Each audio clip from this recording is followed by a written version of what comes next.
Hi, and welcome to Kitchen Corner on Today with Paul. Today, I just want to talk about knives and knife safety, knife storage, all kinds of fun stuff there when it comes to these beauties hanging up on the wall behind me. I've been slowly but surely putting this Today with Paul studios together, and just so happened to have found my magnetic knife strips the other day. Said I'll go ahead and get those up there on the wall. Really do miss, well, I have missed them a lot over the last few months with all my moving and grooving and all the different changes that life brings. So finally, I'm able to get the knives on the wall and put in a place anyways that is accessible and most usable to me. But that brought to mind that I'd love to share and talk about knife storage in particular right off the bat, which brought up some other things. I said, well, why not just talk about the knives and knife safety in general, all that good stuff. So here I am today.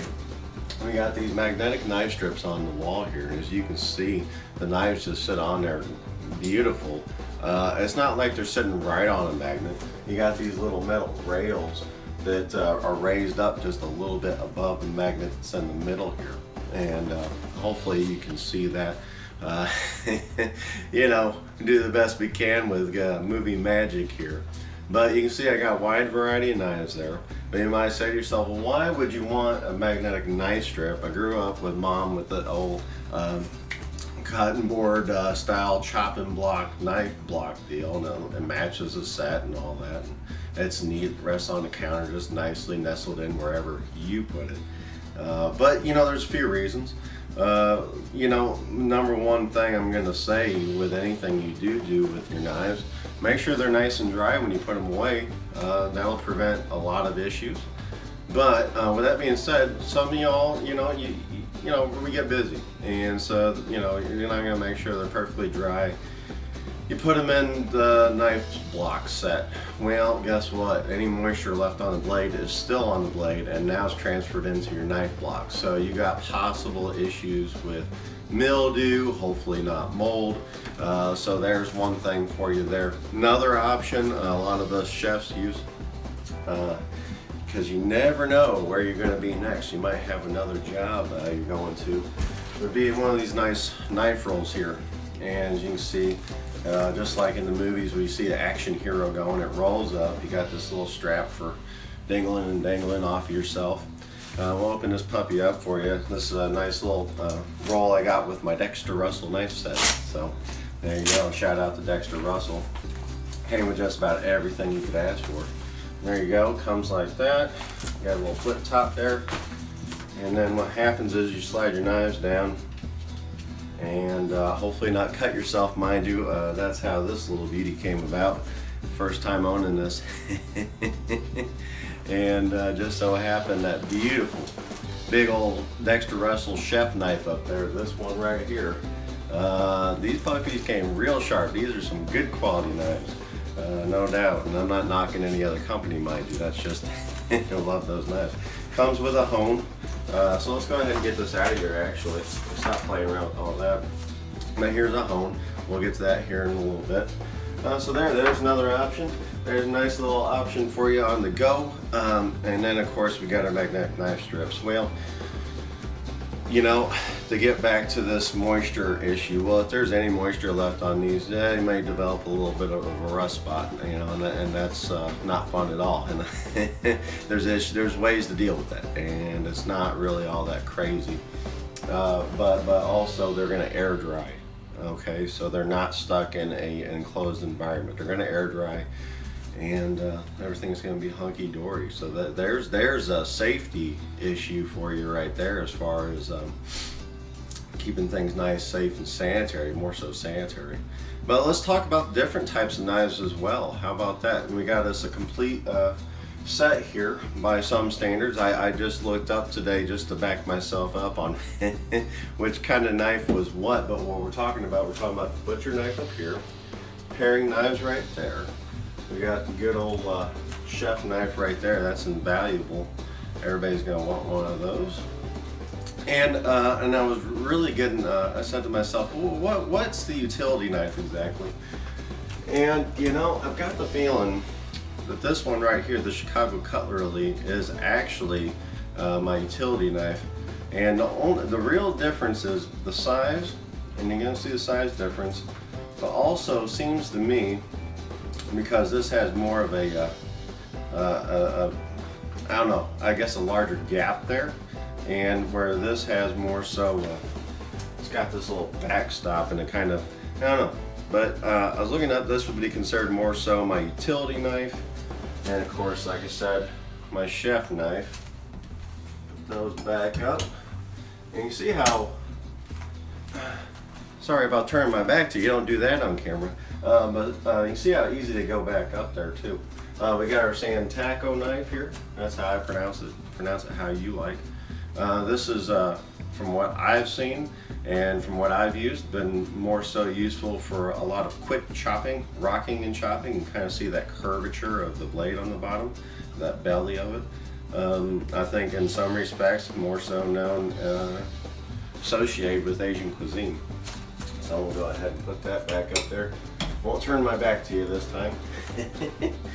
And we got our boning knife here. Now I've also seen a lot of people get a lot of utility out of this on a lot of things. I've used it for actually slicing up what's going to be rolled pork roast. I find this to be very useful in getting the general cuts around turkey breast on a bone-in fresh Thanksgiving Day turkey, that sort of thing.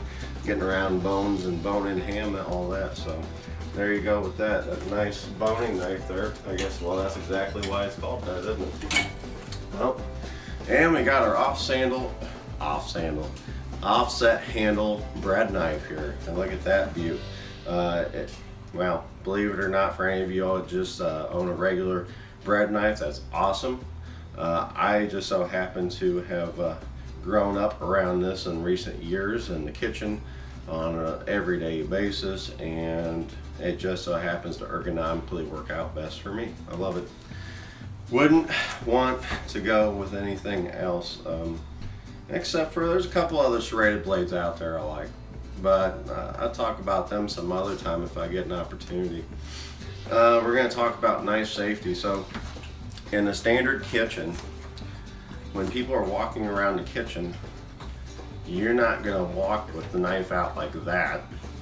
First off, you're not going to, like that or anything like that. What you're going to do is you're going to hold it straight down, and you're going to hold it parallel to your body, and you're going to hold it lower than this. I'm just holding it up like this for example right now. This brings up another point in a minute. Home safety versus professional safety might be a little different based on your situation. So let me put this down for a minute. I'm going to show you. You're still going to be holding, but it's going to be down like that. You're going to have right down like that. Because when you're walking forward, and don't swing your arms too much either. When you're walking forward out there in your kitchen environment, somebody runs into you from the front, they're not going to get stabbed because you got it pointed downward and it's close to your body. They're going to run into you and not the knife. But here in Paul's kitchen, and maybe yours too, I got little dogs around. You know the fellas, you've seen them in other videos. So holding it down like that, imagine them little guys, and all of a sudden they're underneath my feet, or they decide to jump. Well, they're going to jump right up into that knife blade. So, lesson learned is use what's best for you and your environment, because you may have little kids as well, so you got little ankle biters, if you will, too. And you don't want to do that. Now, also know your environment. I mean, I'm a single guy with 2 dogs, so I don't have to worry about running into anybody, if you will, unless I have a guest over. But what I'll do is I'm going to avoid the fellas. I'm going to walk carefully. I'm going to even look downward on occasion, just to make sure where they're at, so I don't trip and hurt myself either. And if somebody is around, I'm going to come. If I'm coming around a corner or something, I'm going to say, "Coming around the corner, sharp knife," and then hopefully they'll hear my voice. You know, the human brain works real well with determining where sounds are coming from, so hopefully they'll figure that out. So there we go ahead and cover that section. Well, now we're on to knife maintenance. Well, just so happens, and maybe you can see that there, I got a little bit of rust on here. Okay, nothing to freak out about though, because what happens is when you got a little bit of rust, you're going to go ahead and take care of it real easy with a product. I'm going to be coming up on shameless product placement here one of these days, but you're going to go out to the hardware store and you're going to buy yourself a special metal polish, and that just so happens to be called Moss. Now that's how I pronounce it, but it is spelled M-A-A-S, and you're going to want to wear gloves when you use it. And then you're going to get a little dab will do you, and you're going to get this little like gray colored kind of polish on your rag. And then the more you buff on the metal, then the darker polish will be. So, and the darker it gets, somehow it seems to work really well. It gets a little bit more friction to it. So just keep buffing and buffing and buffing on these knives, and you're gonna get the rust out. Now, in general, that's why it's gonna be on shameless product placement. I like it for all kinds of wonderful items out there, and we'll be talking about that. Now the next thing is we're gonna talk about honing a knife.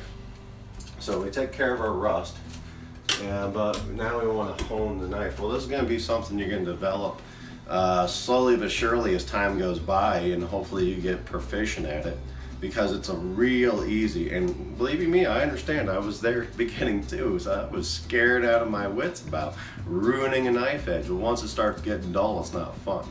And so you're going to end up figuring out how best to do this for yourself. But you're going to drag this blade down, and you're not going to put too much pressure on it. And you're going to determine your angle, and that's the scary part, by the way, because you're like, well, what angle do I go at? But once you get good at it, you're not going to really worry so much. And you're just going to, like,